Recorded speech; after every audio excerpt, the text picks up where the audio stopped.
भ्रमणमा जाँदा यस सम्मानित सदनलाई जानकारी गराएर र एजेन्डाहरू बारे पनि मुख्यतः यी हुनेछन् भन्ने कुरा पनि प्रस्तुत गरेरै गएको छु।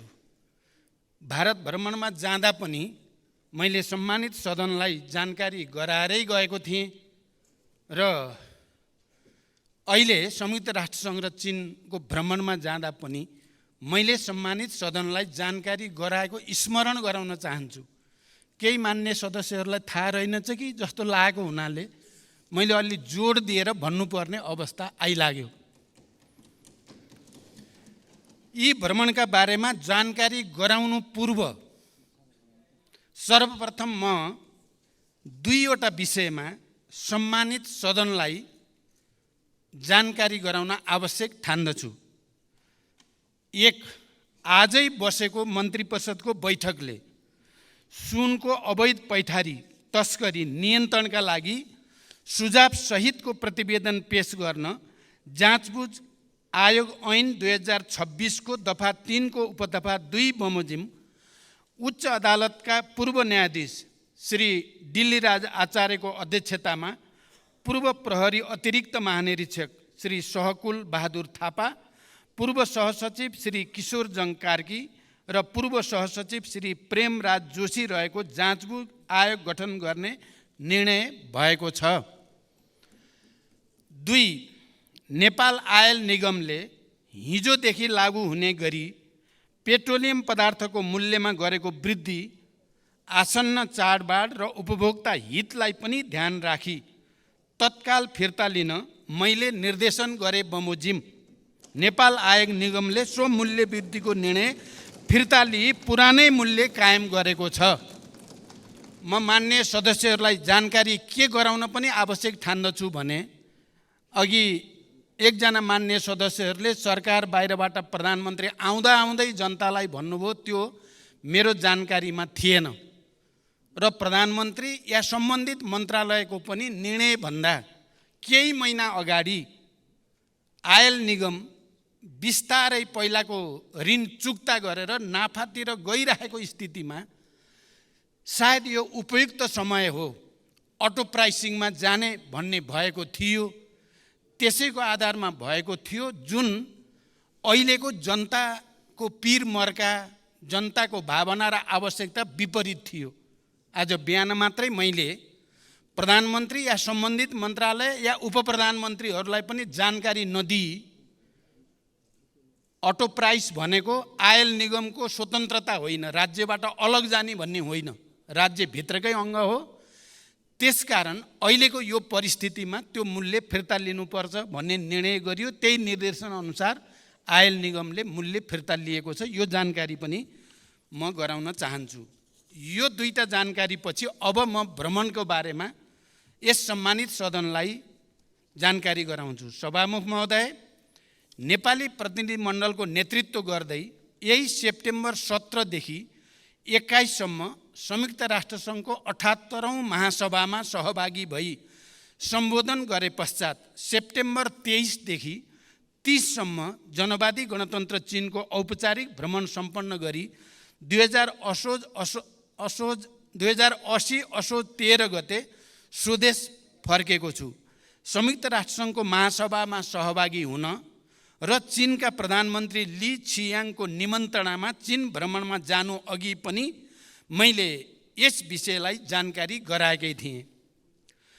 मित्र राष्ट्र चीनको औपचारिक भ्रमण चीनका महामहिम राष्ट्रपति सी जिनपिङले गर्नुभएको 2019 को भ्रमणपछि नेपालबाट गरिएको यो पहिलो उच्चस्तरीय भ्रमण हो।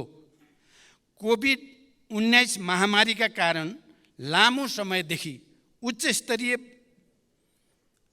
स्तरमा कुनै भ्रमण नभएको सन्दर्भमा मेरो भ्रमणले नेपाल र चीन बीच आपसी विश्वासको वातावरणलाई सुदृढ गर्दै दुवै देशबीच रहिआएको ऐतिहासिक सम्बन्धको समग्र पक्षलाई थप प्रगाढ बनाउन महत्त्वपूर्ण भूमिका खेलेको विश्वास लिएको छु।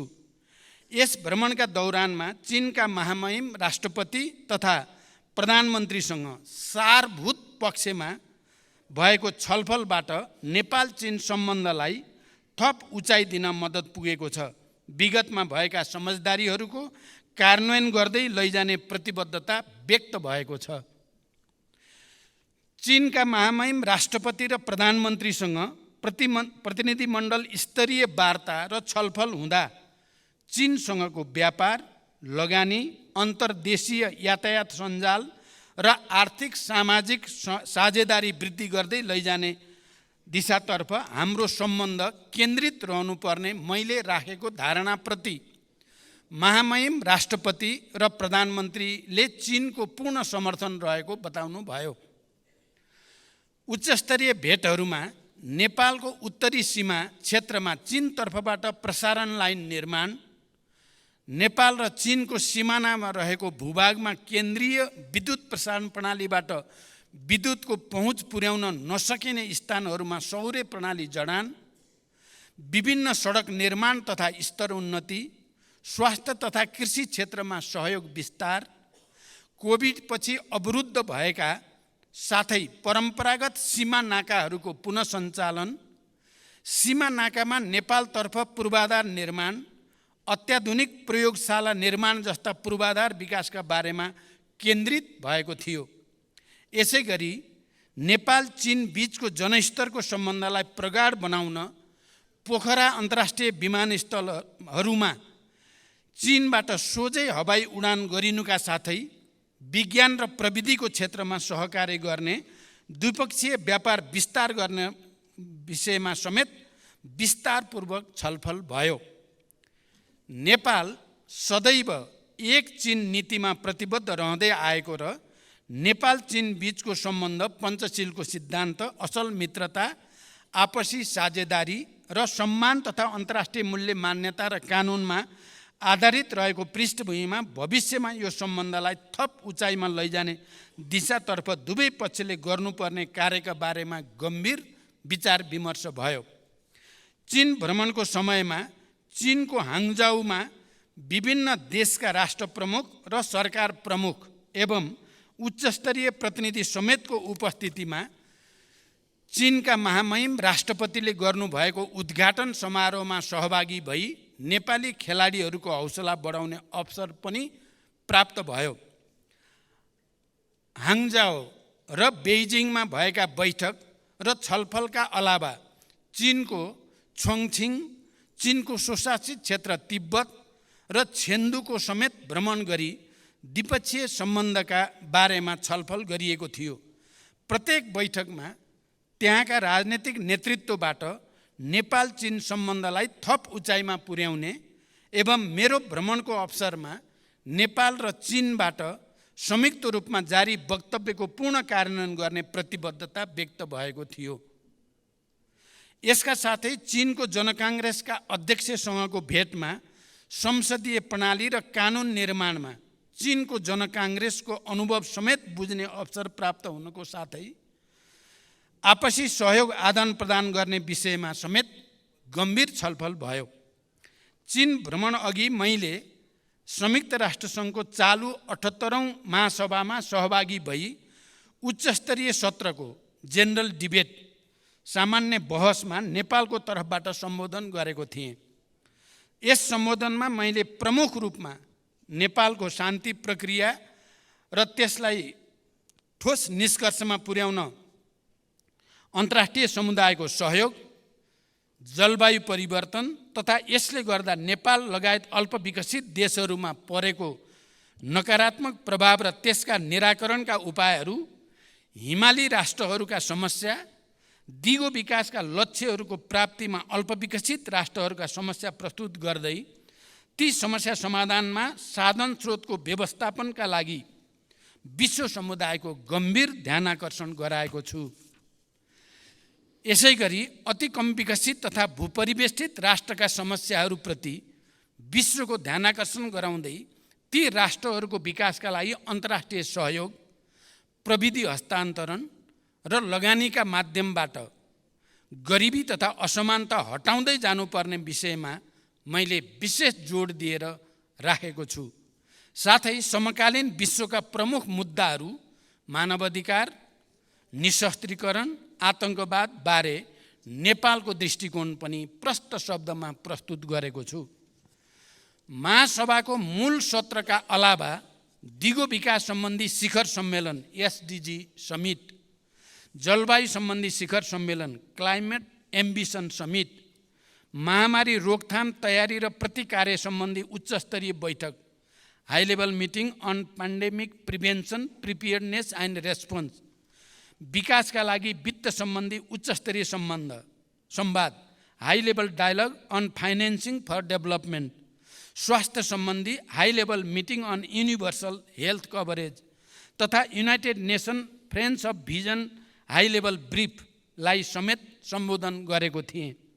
यी सम्बोधनहरूमा मैले नेपाल लगायत अति कम विकसित राष्ट्रहरूको तर्फबाट समेत दिगो विकासका लक्ष्य प्राप्तिका समस्या, त्यसको समाधान, जलवायु परिवर्तनको प्रभाव र सोको न्यूनीकरणमा सहयोग गर्न अति कम विकसित मुलुकहरूका लागि सहज वित्तीय पहुँचको सुनिश्चितता, कोभिड-19 लगायतका महामारी र सोबाट गरिब मुलुकहरूका अर्थतन्त्रमा परेका समस्याका बारेमा विस्तृत र स्पष्ट दृष्टिकोण राखेको थिएँ।